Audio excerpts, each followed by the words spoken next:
Buenos días, bienvenidos y bienvenidas al complejo de la Moncloa.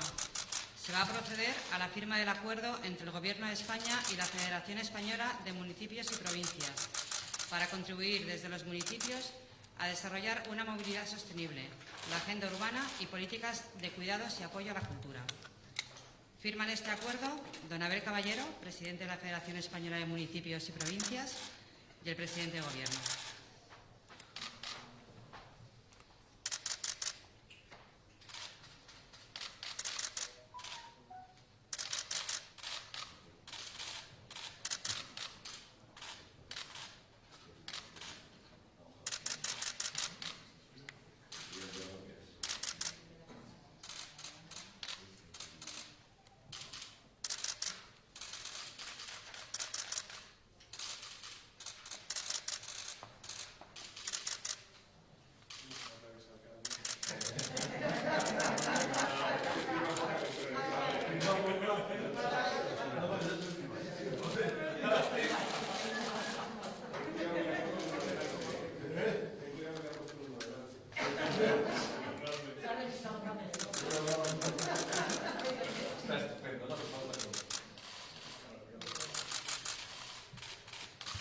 El acto ha finalizado.